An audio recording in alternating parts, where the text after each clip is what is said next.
안녕하세요. 정보가 세상을 바꾼다 인포뱅크입니다. 이번에 전해드릴 내용은 YMTC 마이크로넷 특허 소송 중국 정부의 보복 웃기지 마에 대해서 한번 알아보도록 하겠습니다. 여러분의 구독, 좋아요 그리고 필요하시면 알람 설정까지 부탁드리겠습니다. 지금 YMTC가 마이크로넷 특허 소송을 냈습니다. 미국의 반도체 규제에 대응하는 중국 정부의 보복 조치라는 분석이죠. 마이크론을 상대로 수입 금지에 이제 특허 소송까지 진행했습니다. 지난 5월이죠. 마이크론의 제품을 중국 내에 들어오지 마라.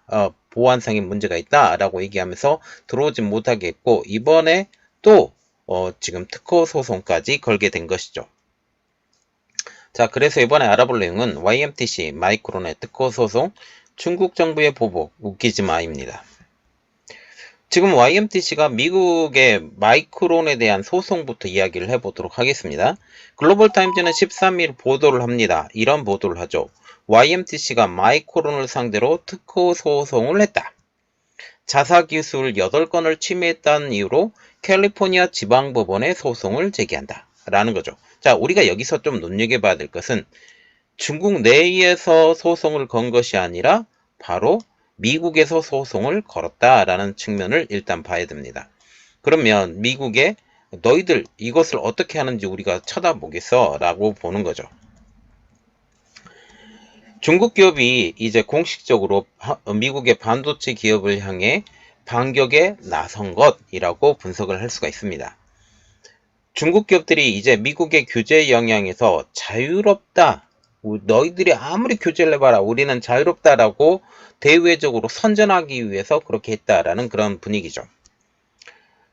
이번 마이크론의 제재가 점점 가중이 되는 분위기입니다. 중국 당국은 지난 5월 달에 국가안보를 이유로 마이크론의 반도체를 수입 금지를 하죠. 그리고 이번에 YMTC의 소송을 통해서 하는데 특히 YMTC와 같은 경우는 지금 국영기업임을 감안을 하면 이번 소송에 중국 정부의 입김이 반드시 들어갔다라고 우리가 분석을 할 수 있습니다. 또한 글로벌타임즈는 이번 소송에 대해서 이렇게 말을 하고 있죠. 이번 조치는 3D 낸드 시장에서 YMTC를 몰아내려고 하는 마이크론의 시도를 막기 위한 것이다 라고 말을 합니다. 우리가 정말 봐야 되는 것은 3D 낸드 플러시 이제 적층이 2D로 가는 것은 좌우로 그리고 3D 낸드는 위아래로 이렇게 적층하는 건데 지금 낸드 플래시와 같은 경우는 전부 다 3D 적층입니다. 이 3D 적층 시장에서 이제 YMTC를 몰아내려고 하는 마이크론의 시도를 막았다라고 말을 한 게 되겠죠. 즉 이런 것으로 분석을 할 수 있습니다. YMTC를 이제 3D 낸드 시장의 지배력을 키우려는 중국 정부의 속내를 글로벌타임즈라는 관영 매체를 통해서 그대로 여실히 드러났다라는 거죠. 이는 또 그렇게 볼 수 있습니다.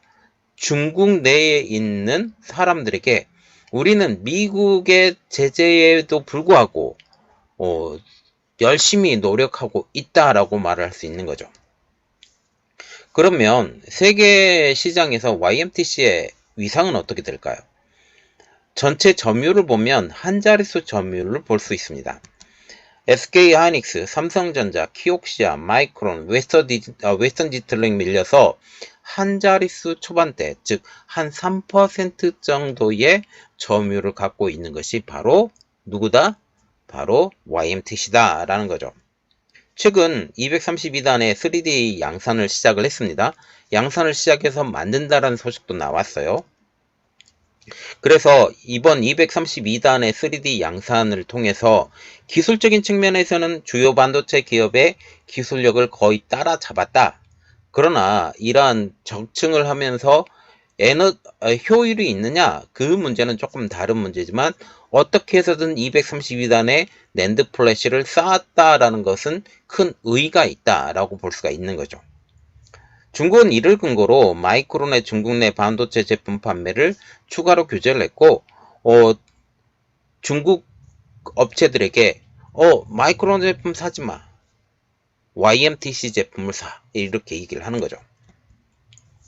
또한 전폭적인 지원도 있었습니다. YMTC는 올해만 70억 달러, 약 9조 2천억 원에 이르는 지원금을 수령했던 기업이죠. 이 자금으로 연구개발 및 시설 투자에 활용을 했는데 실질적으로 많은 진전은 없었을 것으로 볼 수 있습니다. 또한 중국의 D램 업체인 창신 친차오 메모리에 7조 원에 가까운 보조금을 지원했습니다. 자, 창신 친차오 메모리에 대해서 제가 한번 영상을 올려드렸는데 창신 메모리와 같은 지금 공정을 따라가고 있는 업체다라고 보면 되는 거죠. 특히 기술적인 허들이 상대적으로 낮은 메모리 반도체, 빈메모리 반도체와 같은 경우 파운드리죠. 파운드리는 기술적인 난제가 좀 높기 때문에 일단 메모리 반도체를 중심으로 기술 육성을 한다라는 그런 이야기가 나오고 있습니다. 일부에서는 삼성전자, SK하이닉스에도 위협이 될 수 있다라는 그런 얘기가 나오고 있죠. 그래서 국내 업체에게 위협이 될 수 있는데 중국의 마이크론의 제재로 삼성전자, SK하이닉스는 상대적으로 반사 이익을 기대를 했습니다. 당시 미국의 간섭으로 삼성전자, SK하이닉스는 그렇게 큰 이득은 얻지 못했지만 어느 정도 이득은 있는 것으로 알려지고 있죠.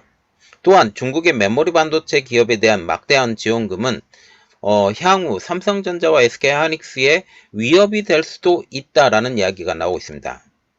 중국이 지원금을 늘리면서 창신 메모리, 창신 신짜오 메모리, YMTC로 제품의 구매를 유도할 수 있고 또 SMIC를 열심히 키우는 이러한 모습을 보인다라는 거죠. 그리고 많은 반도체 장비를 현재까지 팔았었던 그런 것도 볼 수 있습니다.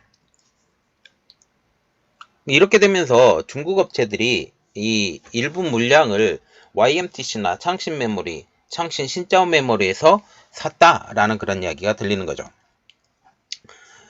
특별히 우리가 봐야 되는 것은 중국이 마이크론에 보복을 했다라는 그런 측면입니다. 글로벌 타임즈는 이번 조치는 마이크론에 대한 보복으로 규정을 했습니다. 그러면 왜 마이크론에 대한 규정으로 보복을 규정을 했을까요? 그 이유가 뭘까요? 그 이유는 바로 이겁니다. 마이크론은 중국 반도체 성장에 걸림돌이 지금껏 되어 왔기 때문이죠. 그 대표적인 사건이 바로 푸젠 진화. 2017년 푸젠 진화를 상대로 특허 침해 소송을 겁니다. 당시 UMC에서 많은 기술자들이 푸젠 진화로 와서 같이 일하고 있었거든요. 그런데 이 특허 침해 소송을 걸었고 2018년 1년 후에 미국 상무부는 푸젠 진화에 소출 규제를 합니다. 그러면서 푸젠 진화에 파견되었었던 UMC의 직원들이 철수하게 되죠. 그러면 이번 YMTC의 특허 소송이 가지게 되는 의미는 무엇일까요? 이는 바로 중국 정부가 더 강력하게 마이크론을 제재할 수도 있다라는 그러한 의미가 되는 것이죠. 글로벌 타임즈는 이렇게 말하고 있습니다. YMTC의 소송 제기는 중국 반도체 산업의 우선 역량을 보여주는 사례라고 얘기를 했고 또한 메모리 반도체 분야에서 중국 기술 혁신은 꾸준히 지속되고 있다. 이 말 내용에 딱 하나의 눈이 보이는 것은 바로 중국의 기술 혁신은 꾸준히 진행되고 있다는 측면입니다. 중국은 절대로 반도체 기술에 대해서 포기할 생각이 없다라고 말을 하는 것이죠. 이를 위해서 일단 마이크론부터 두들겨 패야 되겠다라고 얘기를 하는 것입니다. 그런데 문제는 바로 이거죠. 아무리 중국이 강력한 의지를 갖고 있다 할지라도 글로벌 반도체 기업인 SK하이닉스, 삼성전자, 그리고 마이크론, 키옥시아, 웨스턴디지털, 그리고 D램으로는 SK하이닉스, 삼성전자, 마이크론 이런 회사들을 절대로 따라가지 못할 것이다 라는 측면입니다. 가장 큰 이유는 아직까지 미국의 반도체 장비 규제가 끝나지 않았기 때문이라는 이야기가 나오고 있습니다. 자, 이번에 중국의 부총리가 미국을 방문했어요. 미국을 방문해서 어떤 이야기가 나왔냐? 이런 이야기가 나왔어요. 디커플링은 하지 않겠다. 이런 이야기를 했거든요. 디커플링은 하지 않은데 우리가 봐야 되는 것은 디리스킹도 하지 않아야 된다라고 얘기가 나와야 된다는 거죠. 그런데 그런 이야기가 전혀 없다라는 측면을 볼 수가 있습니다. 자, 그러면 우리는 YMTC가 이렇게 계속적으로 메시지를 보내요. 우리 점점 억압할수록 미국 기업인 마이크론을 두들겨 팰 거야. 그리고 마이크론이 미국에서 많이 판매하고 있는데 이것을 완전히 문을 닫을 거야 라고 얘기를 하고 있지만 미국은 아직까지 포기할 생각은 없다라는 거죠. 왜?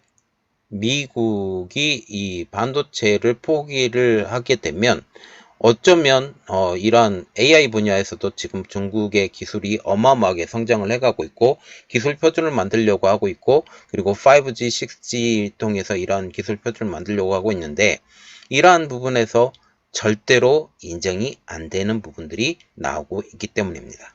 자, 그래서 중국이 아무리 이렇게 해도 소용없다라고 볼 수가 있습니다. 자, 이번 내용은 여기까지 하겠습니다. 저희 내용이 여러분들에게 도움이 됐다고 생각을 하시면 구독, 좋아요, 그리고 필요하시면 알람 설정까지 부탁드리겠습니다. 감사합니다.